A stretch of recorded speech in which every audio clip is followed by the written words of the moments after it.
Our guest today is a senior United States Senator from Illinois. And when one mentions the name of Paul Douglas or Paul Simon, one immediately thinks of our next speaker. He has served in the United States Senate for 21 years. Our guest today serves as Assistant Democratic Leader, the second highest ranking position among the Senate Democrats. After his speech here a few years ago, he paid all 2,500 members of the City Club the supreme compliment, and I quote from his note to me and the City Club. Quote, "The City Club is an amazing forum which harkens back to an era of public discourse. There is a dynamic in your gathering which the mightiest blogs cannot touch." Ladies and gentlemen, United States Senator Dick Durbin. Senator Durbin.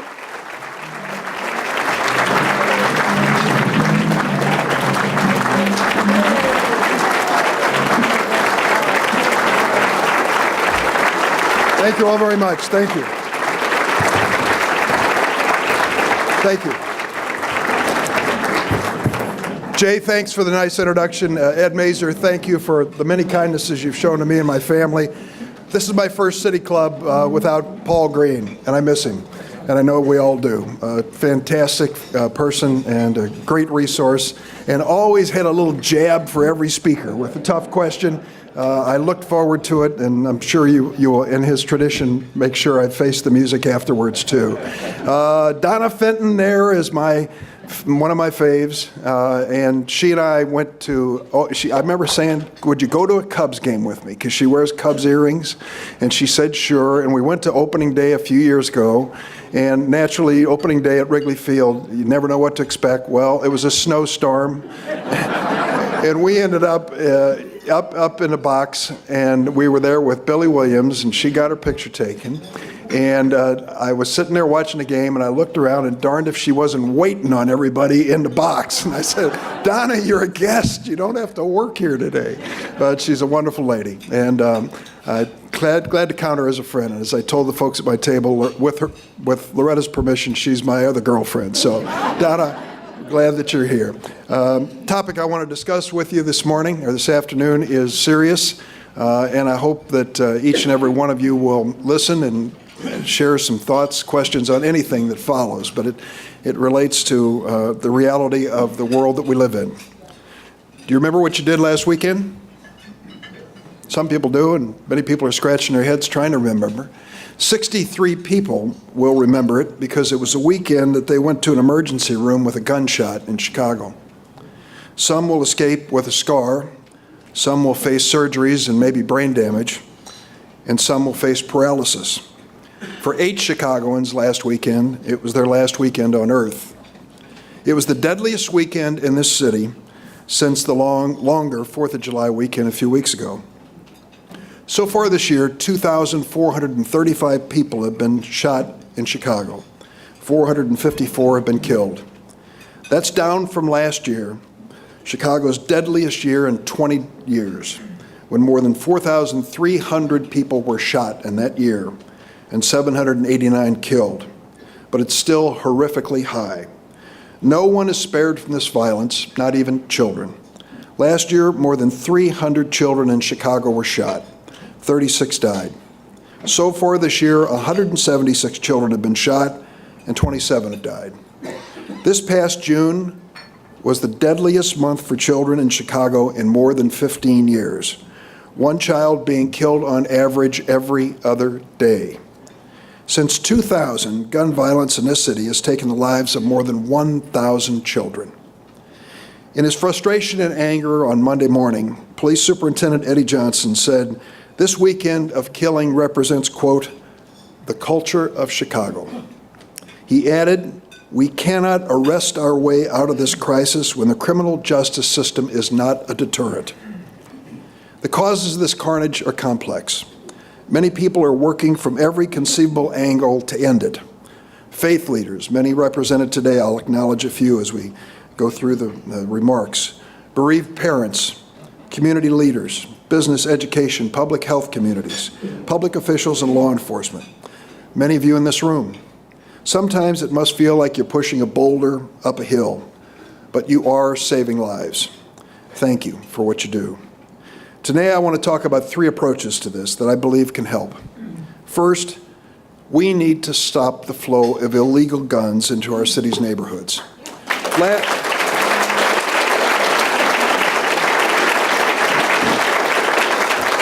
Last year and the year before that, the Chicago Police Department recovered more illegal guns than their counterparts in New York and Los Angeles combined. About 60% of the crime guns recovered in Chicago come from out of state, Indiana, the leading source. We can debate about what exactly our founding fathers meant with the Second Amendment to the Constitution, but we know this. When they wrote the words, "a well-regulated militia," they weren't talking about 9-year-olds armed with 9mm semi-automatic handguns. Yet, those are the types of high-powered and easily trafficked firearms that are fueling the bloodshed in Chicago. As Supreme Court Justice Robert Jackson once said, "The Constitution is not a suicide pact." I agree. We can respect the Constitution and do more to keep dangerous guns out of the hands of criminals and children. Here are a few of the things, and I salute the state legislators who are here today. Gun dealers in Illinois should have to obtain state licenses, follow common sense safety measures to keep people who shouldn't possess guns from acquiring them through straw purchasing. I support the efforts in Springfield and salute those who are here who do support it as well, to require reasonable safety measures. But no state, including Illinois, can stop the illegal flow of guns alone. Congress should toughen our weak federal laws to stop straw purchases and illegal gun trafficking. I've introduced a bipartisan bill with a stalwart and brave lady named Susan Collins of Maine and Senator Pat Leahy, a Democrat. Congress should also close the glaring gaps in FBI background checks that make it easy for convicted felons, terrorists, people with mental instability, and others to get handguns and other weapons. But let me be honest with you, Congress will not act. The National Gun Lobby has our Congress and our President cowered, and not even the most heinous slaughter of children in a classroom in Connecticut or the carnage on our streets is going to change that shameful political reality in Washington. As Superintendent Johnson reminded us, we can't just police our way out of this epidemic of violence. If we're going to ask young men to put down their guns, we need to offer them a chance at a better life, and that has to include a job. I'm glad to see Father Mike Pfleger here. As you know, he's spoken to this group before, and you certainly know him by reputation. He is my friend. You know that he's a pastor at St. Sabina's in Auburn, Gresham. About a year and a half ago, I got a message that he left for me. Father Pfleger wanted to tell me about a young man, 26 years old, a former gang member. This young man and Father Pfleger had an interesting history. Several years ago, the man had put out a hit on Father Pfleger for the trouble he was causing the gangs in his neighborhood. Sounds like Mike Pfleger, doesn't it? One day, that young man came to Father Pfleger and asked, "Will you help me? I want out. I don't want to live this way." Father Pfleger helped him. He enrolled him in a GED course, and he helped him get a job delivering pizza. A year later, January 2016, the young man was driving down the street with his grandmother when 2 gang members with an old beef walked up and shot him and his grandmother in the head. She survived, but he didn't. St. Sabina's was packed with gang members for that young man's funeral. Father Pfleger said the funeral mass. He asked the mourners this question: "How many of you young brothers would like to give up this life? How many of you want to go to school and get a job?" 150 men came up to the altar. Father Pfleger said, "I could find jobs for 3 or 4 of them. What about the rest? How can we help them?" Until we can answer that question, we won't end the cycle of killing, retaliation, and more killing in Chicago. Listen to the numbers that tell the story. In a recent report, 39% of young black and brown men in Chicago, 39% between the ages of 20 and 24, are not working and not in school. Remember that number, 39%. Nationwide, it's 25% of young African American and Latino men nationwide out of work, out of school. White men, 8%. Then the researchers looked at where the homicides occur in Chicago. They found 5 neighborhoods: Austin, Englewood, Back of the Yards, West Englewood, Grand Crossing. Those 5 neighborhoods account for about 8% of our city's population, but 32% of the murders. In those 5 neighborhoods, the jobless rates among young black and brown men range from 79 to 91%. Does anyone doubt there's a connection between lack of jobs and violence? The Mayor's One Summer Chicago program brought together government organizations, community groups, businesses, and others to provide summer jobs to 31,000 young people. I've seen them. They're transformative. For many of these young people, it's the first time in their lives they've ever had the responsibility of work. Many other organizations are also working, bringing jobs to the neighborhoods. If you're part of those efforts, thank you. A week after he took office, President Trump tweeted that he would, quote, "send in the feds," close quote, if Chicago doesn't fix the carnage.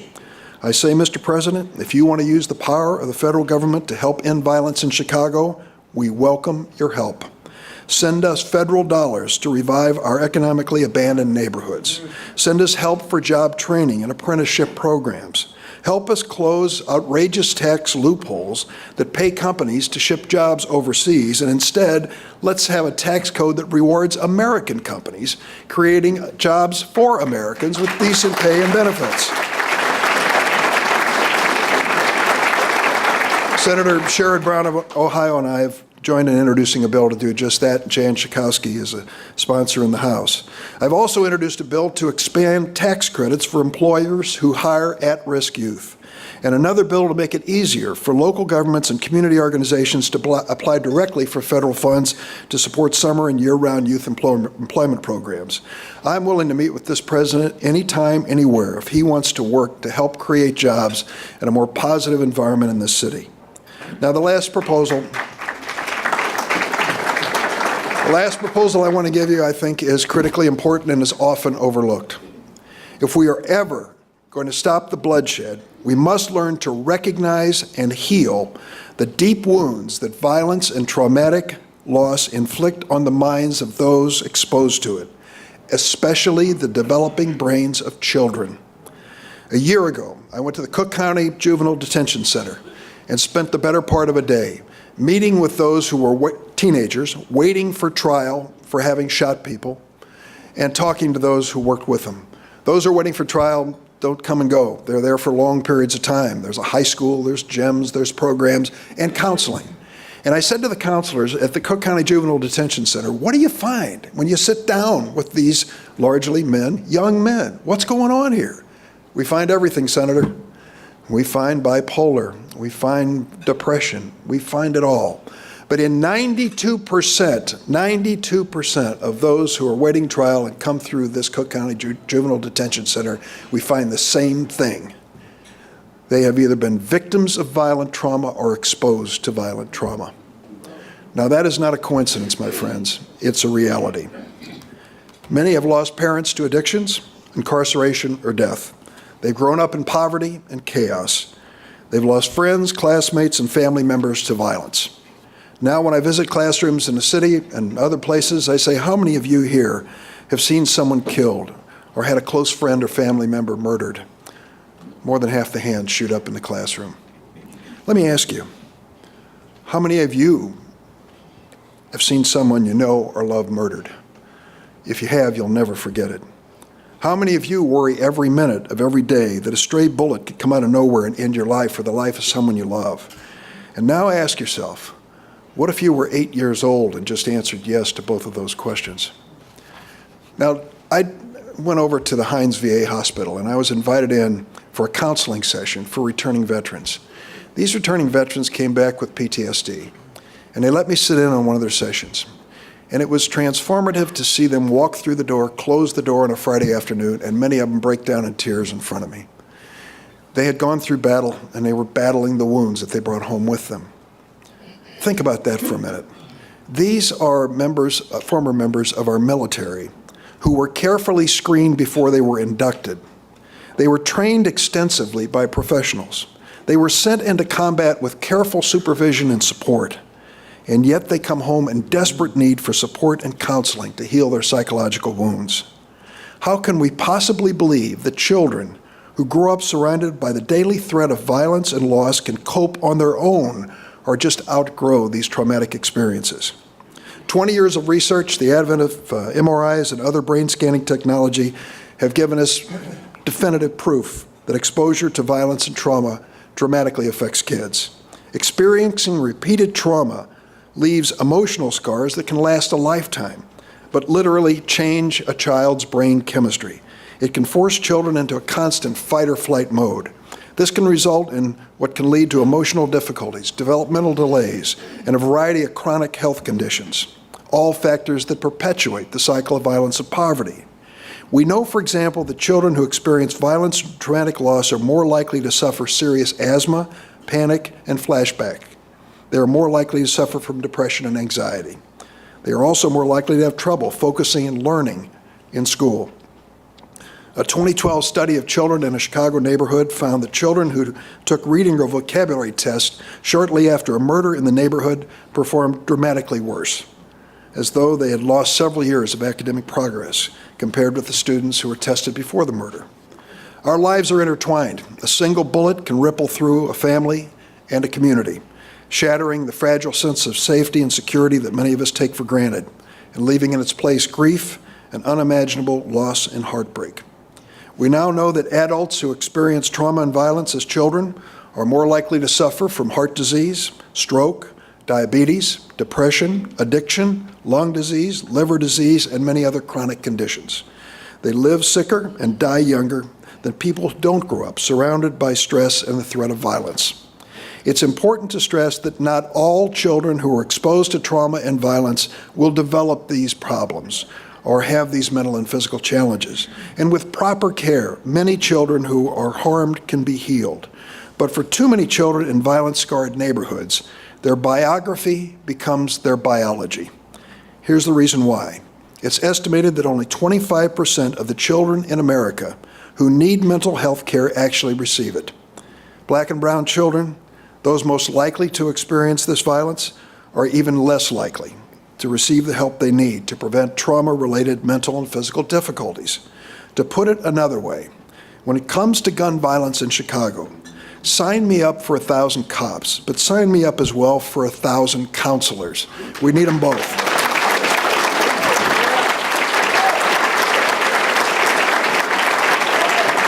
Now, here's the good news. The good news is there are many people in this room, and many I've met, who are showing us a path forward. Dr. Colleen Sacchetti, is she here? Well, Her colleague is right here, though. She couldn't be. tell her I mentioned her name. Colleen has an amazing staff at the Center for Childhood Resilience at Lurie Children's Hospital, and we've sat down many times to talk about their work. She came to Washington recently to brief congressional staff on the effects of violence and toxic stress. She has taken on the daunting task of educating a senator, and she's done pretty well. She and her team at the Center for Childhood Resilience work with school districts all over our state, educating and training not just school professionals, but community health agencies, city leaders, and parents to recognize and help. A few months ago, I went over to Pilsen with her, and we went to a school there, all Hispanic kids. And they had decided to pick out of 1,200 kids, 4 that they could help. 4 out of 1,200. So naturally, they went to those that they thought needed help the most. A mother was there to tell me the story. A Hispanic lady, she told me the story that she had 2 little kids in the 1st and 3rd grade, and that 6 months before, her husband had walked into the living room where they were all sitting, took out a gun and killed himself in front of them. As a result of that experience, these kids started going through flashbacks, night terrors, and became withdrawn in class. They had no interest in anything. Their mother called one of the teachers and the teacher suggested that both of them be part of this program. Gradually, those little children opened up and talked about their grief, their fear, and their anger. The changes were profound. I met the kids afterwards. They didn't know the circumstances, why I was there and why I was meeting with them. Perfectly normal and happy kids who had been through that life-shattering experience. The mother said to us, when I look at what's happened to the kids, Senator, I'm going to get some counseling too. So we understand that folks are looking for help and need to find places to turn. Chicago has the knowledge and the leadership and the infrastructure to become a national leader in childhood trauma. We have an army of organizations that have made a difference. Under Mayor Emanuel and Chicago Public Health Commissioner Julie Merida, Chicago is working to become the largest trauma-informed city in America.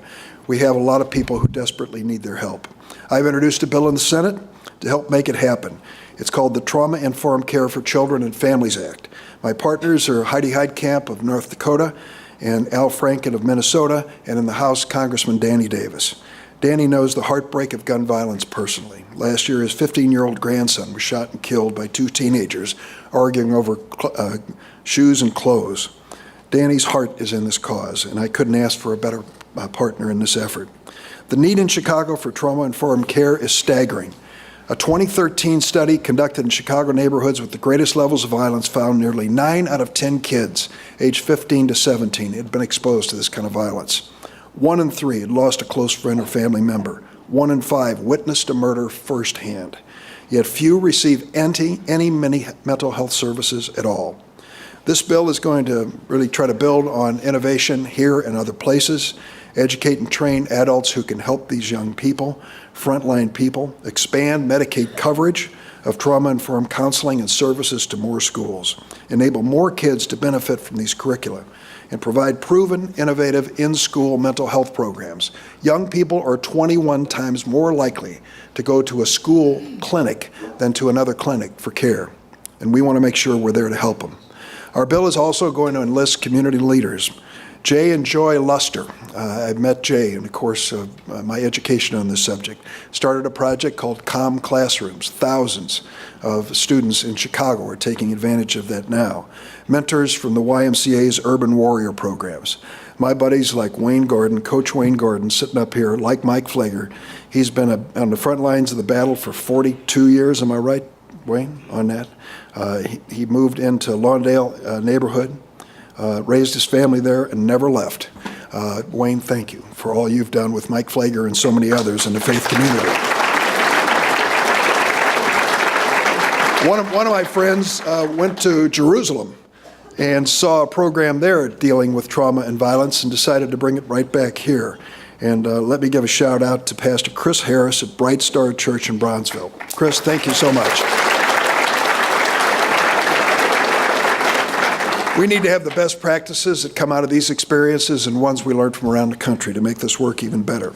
Making these changes are not going to break the bank. What it will do is make better use of the money that we are currently spending on the violence in this city. We're going to look at every federal program that reaches kids, from Head Start to home visits to health care, and make sure it includes strategies for identifying trauma. And you know what costs more than treating trauma? Ignoring it. It's been 2 decades since the first research showed us the link. Think how much money we could have saved in health costs if we'd have followed that lead. Center for Disease Control estimates that America spends $124 billion a year on health care for adult patients who have a history of early trauma. How many lives, how many billions of dollars a year might we save by treating childhood trauma to avoid the problem before it becomes worse? We know it costs a dramatic amount of money to incarcerate these young people. Wouldn't it be better to counsel them to avoid this? We have a lot of support. Our bill is endorsed by more than 100 national Chicago area organizations, from the American Academy of Pediatrics, the National Education Association, National Council of Juvenile and Family Courts. But the most powerful endorsements for trauma-informed care may come from 2 young men from Englewood. Deshaun Hanna and Dantrell Blake are cousins. Deshaun is 20. Dantrell will turn 21 this month. Both men were shot in separate incidents, months apart in 2015. Dantrell still has a bullet in his leg. But the cousins caught a break that changed their lives. When Dantrell went back to Stroger Hospital for a follow-up, and let me thank you, Tony Preckwinkle, for Stroger Hospital and the great work that you do every single day there. Give her a round of applause. So when Dantrell went back to Stroger, he ran into a woman named Artesia Williams. Artesia was an intern then for a small nonprofit called Healing Hurt People in Chicago that works with young victims of violence. She convinced Deshaun and Trell to go back and finish high school. Then she persuaded them to get involved with Project FIRE an amazing program that uses glass blowing and therapy to heal the scars of violence and help young men chart a new course for their lives. Before they met Artesia, Deshawn and Dantrell had never thought about going to college. Today, between them, they've been accepted at 5 colleges and they're weighing their options. They are also working as peer counselors at Healing Hurt People, helping other young men who've been shot and lost friends and family members to violence. And they're helping to teach doctors and other health professionals how to recognize and heal the psychic wounds that violence inflicts. Somehow, even with all these demands, they were able to join us today. Ladies and gentlemen, a hand for Deshawn Hanna, Dantrell Blake, and their caseworker, Artesia Williams.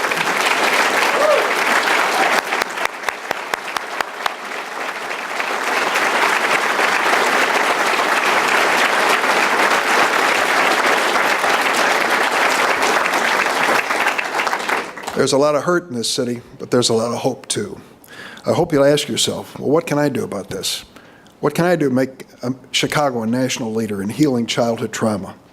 Statues of Confederate leaders reflect painful racial wounds from our history, but many deep and painful racial disparities continue to wound us today. Voter suppression, lack of jobs, traumatized kids and communities. We've got to come together to heal our communities. There are things we can do. Defend voting rights, work for more jobs, be an advocate for change, including trauma-informed care for children, be a mentor for kids who need an adult to trust. If you're part of the corporate community and stepped up, thank you. If you haven't, please consider it. There are some great employers in our city who are hiring and training young men and women from violence-scarred neighborhoods. If you talk to them, they will tell you these young kids are some of the most resilient and determined workers they have. But frankly, not enough businesses are getting involved yet. We need your help. In closing, let me leave you with some words of hope from one of America's great poets, Maya Angelou. Here's what she wrote. History, despite its wrenching pain, cannot be unlived, and if faced with courage, need not be lived again. Thanks for inviting me. I'll take some questions.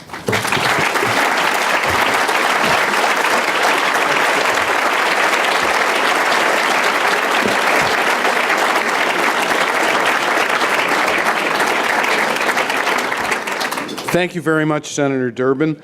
And if anybody back there in the audience has questions, if you would just hold up your blue card, members of our staff will come by and pick them up, and we'll try to answer, the senator will try to answer, as many of the questions as we can. So thank you. I'd like to recognize my congressman, Congressman Danny Davis, who just joined us.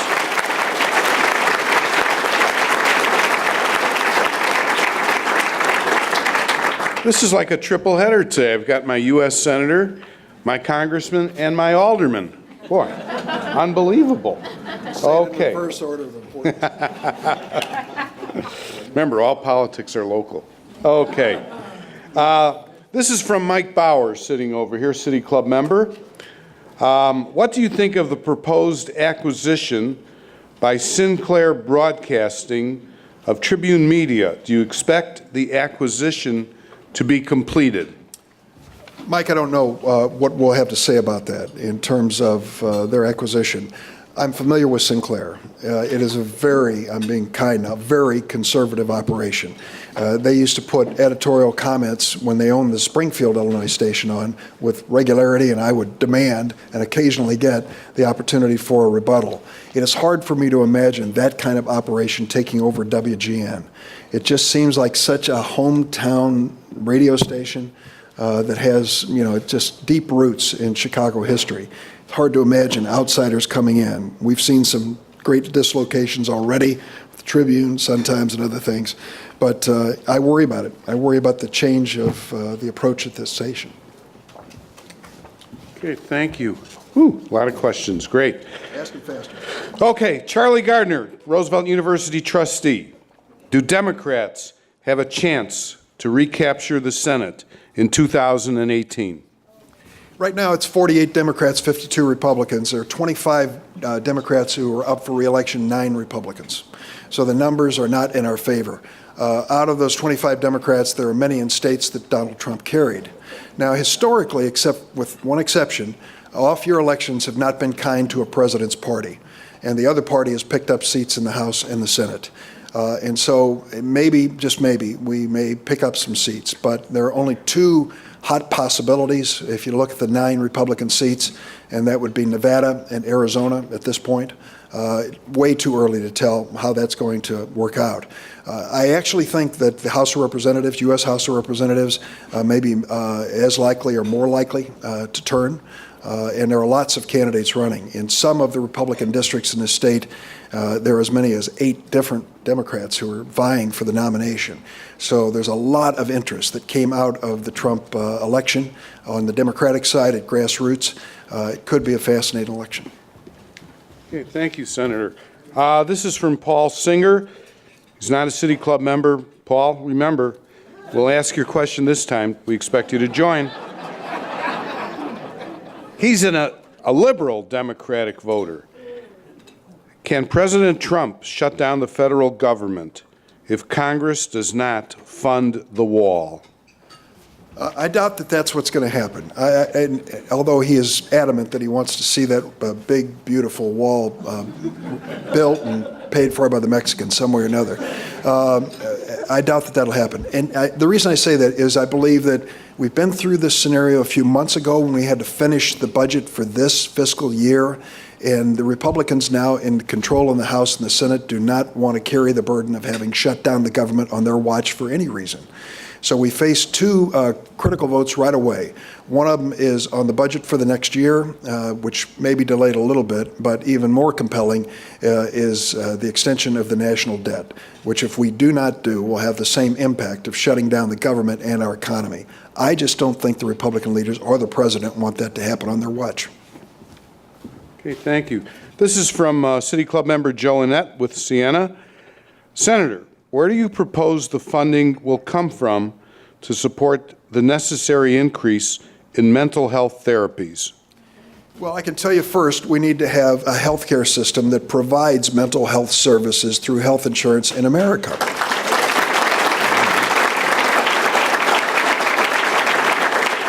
Members of the Senate and Congress where I've served have the most passion, or the most effective when they're dealing with an issue that touches them personally. So there was a time when Paul Wellstone of Minnesota, with a brother who suffered from mental illness, and Pete Domenici, conservative Republican of New Mexico, had a son who suffered from mental illness, and the 2 of them teamed up and for years kept beating the insurance industry, saying you've got to absolutely include mental health services with other services in health insurance, and they finally won it. And we put it in the Affordable Care Act. And it makes a big difference for the vast majority of people like us, most of us in this room, who have health insurance through our employers. So you start there, but it's not enough. You've got to make sure that Medicaid, which is serving many of the lower income populations, has access to good mental health services too, which means that community clinics have to offer behavioral health. More and more are doing that, but we have to keep the funding going. We are hanging by a thread now as to what's going to happen to America's healthcare system. The president has said, let it sink, let it go under, and let the Democrats crawl on their knees and beg us to fix it. I hope that doesn't happen, because throughout that, the president and members of Congress will still have their health insurance, and the people across America will pay a heavy price. The good news is Lamar Alexander, Republican of Tennessee, Patty Murray, Democrat of Washington, are going to start hearings as soon as we return in a couple weeks on what to do with the healthcare system to strengthen it and move it forward. Incidentally, that's where we should have started 7 months ago. Thank you very much. Shifting gears a little, this is a question from Steve Schlickman, who bills himself as a transportation consultant. He is a very good one, by the way. Senator, is there hope for broad partisanship in the Senate? And what does that mean for an infrastructure initiative? Steve, everybody cheers a $1 trillion infrastructure program. I mean, it's easy to explain. You look at China and what they're doing, other countries, and what we need in this state and country, and you know it better than most. The problem is, how do you fund it? How do you fund it? We haven't touched the federal gas tax in, 15, 18 years? It's a gas that's a tax that's imposed by the gallon, and as we drive more fuel-efficient cars and trucks, burn fewer gallons, less money comes into the Highway Trust Fund, though we still have potholes and need to build new infrastructure. So the funding mechanism is easier on my side of the aisle than it is on the other side of the aisle, but that is crucial. let me just add one footnote. We are now moving toward more and more electric vehicles. We're going to see more of that being done. And as a consequence, fewer gallons of gas are likely to be burned. How are we then going to fund the infrastructure of this country? It really calls out for some new calculation. Instead of by the gallon, maybe it's by the mile. Something that reflects the real use of the highway and reinvest back into it. I think that's the only way, but the funding is the thing that's going to stop us. Okay, thank you. This question is from Tim Egan, Committeeman of Brian Hopkins' Second Ward and CEO of the New Roseland Hospital. Is Trump Care dead, and what can we expect to see in the coming months? I've been in the House and the Senate for a long time, and thank you for those of you who helped me have this public career. And I've seen a lot of votes. Half a dozen of those votes fit into the category of things like war. When you're voting about whether or not you're going to go to war, if you're not lying awake rolling back and forth at night, then you're not thinking, because lives will be lost one way or the other on that vote. So you'll always remember those votes. And there are votes you remember because that's your bill, my bill to ban smoking on airplanes, my bill to do this and that and the other thing. Boy, you're on top of that and remember it for a lifetime. But then there are a handful of other votes that occur that don't fit in those categories that you'll never forget. And the vote on Trump Care at 2:30 in the morning on the floor of the Senate just a few weeks ago was one of those. When I saw John McCain come through those Senate doors and walk up to the desk on the Republican side and lift his shoulder as far as he can, shattered in that plane crash and torture, and say no, that was the end of Trump Care, thanks to Collins, Murkowski, and McCain who stepped forward. But it wasn't the answer to what we do with our current health care system.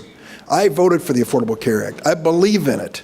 I've said on the floor, and I'll say to you, if you have ever been the father of a seriously ill child and you have no health insurance, you'll never forget it as long as you live.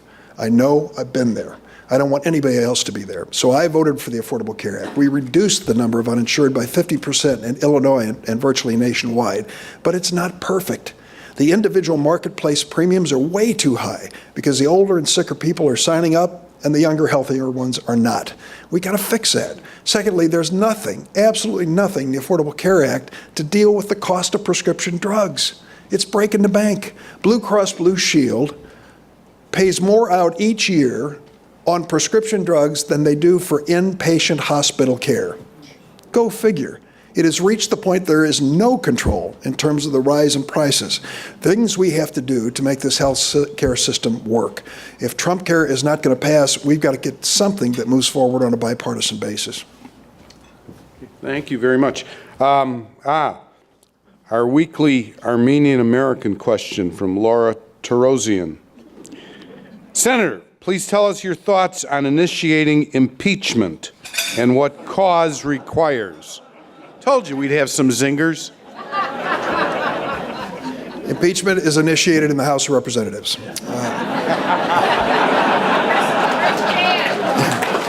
And should it occur, and I've been through one of them, I will be a member of the jury in the Senate. So it's probably best that I leave it there. Very good. This is from Don Schollenberger with Barrett and Warner. You indicated your Democratic House co-chairs. Why have you not tried to involve Republican co-chairs in the House? For example, Adam Kinzinger, Rodney Davis, Peter Roskam, or Randy Hultgren, all, of course, representatives from the state of Illinois. Certainly working on the Senate side first. And as I mentioned, Senator Collins is a co-sponsor of the gun bill that I mentioned to you. And I have so many bipartisan bills. Lindsey Graham and I just introduced the DREAM Act, which some of you are aware of when it comes to immigration. And I also, my co-sponsor on criminal justice reform is Chuck Grassley of Iowa. Durbin and Grassley, what's that all about? But I really try because I can count. They're in the majority. I need them. They need me, maybe. But I need them and their votes. So I am not averse to having Republican co-sponsorship and support. Danny over here will tell you that many of the issues he and I care about a lot don't excite our Republican friends as much, but we're going to keep asking, aren't we? You bet we will. Okay. While you're gathering your thoughts, Senator, this is a compliment, so let's work this in. from Susan Hayes Gordon from Lurie Children's Hospital. Thank you for your integrity and your steadfast leadership over so many years, working to serve humanity and our nation. We need you especially now in these very difficult times. Thank you.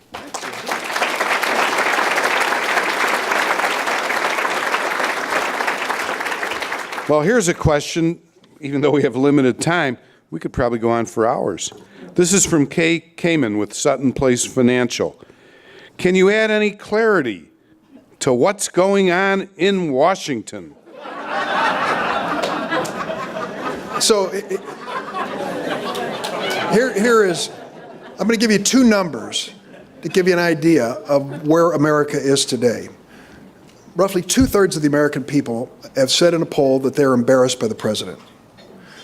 2/3 of identified Republican voters say they haven't seen anything wrong yet. Listen to what I've just said and the dichotomy between the general population and the Republican primary voters. And many Republican senators, some Republican senators have said to me, it's hard back home because my Republican primary voters are still very loyal to the president. And I know that colors their decision about whether to speak out. That is part of the reality that we face. In the meantime, I would have to say this president comes to the office with virtually no government or political experience and does not have a team that reflects any experience on Capitol Hill. I might be able to remember if I think hard enough, but I can't tell you the congressional liaison for this president. I don't know the person very well. And you can't be effective in leading forward an agenda, whatever it may be, without having somebody who understands how the Hill works and to have loyal people working with you in your own party. What the president has said about Mitch McConnell makes it kind of hard for him to work with him in the future, and I understand they haven't spoken to one another for a few weeks. So that's part of the reason that things are not moving very quickly. Okay. We have two last questions. The first one is, do you feel that the present governor of Illinois is beatable? Regardless of how I feel, the numbers say he is. You can ask Senator Harman, Senator Hutchison, and others who are here.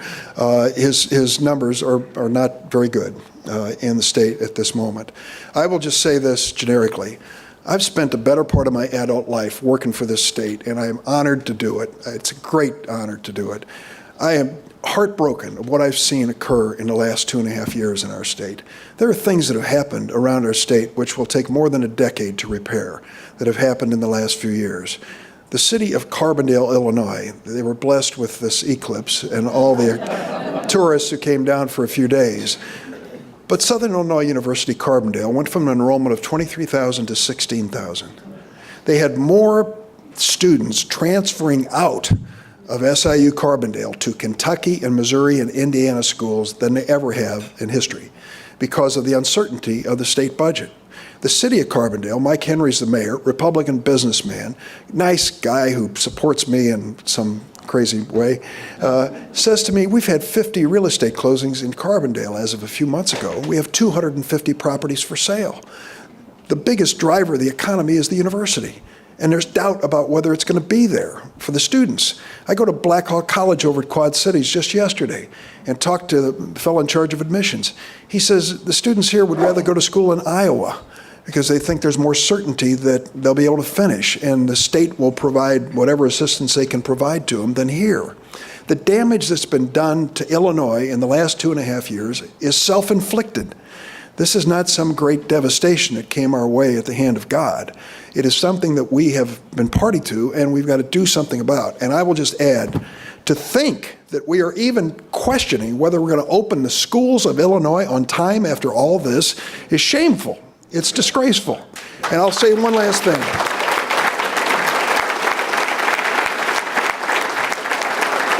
And this may be more political than it should be, but I'm going to say it anyway. It is beneath the dignity of a leader of the state of Illinois to pit one region of this state against another. We are one state, and we should be treated as such.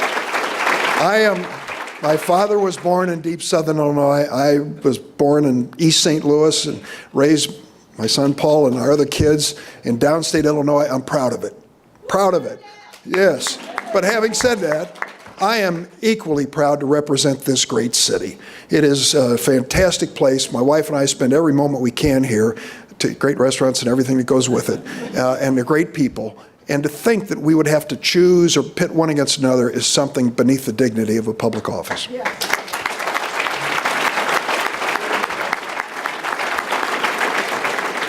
So, Senator, speaking of great restaurants, have you eaten at that State Lodge down in Southern Illinois where you get that fried chicken dinner for $12.99? You can't even get that at MacArthur's on the west side. Okay, one last question. Your colleague, Mitch McConnell, any thoughts about Mitch and his relationship to the president? Well, it's not very good.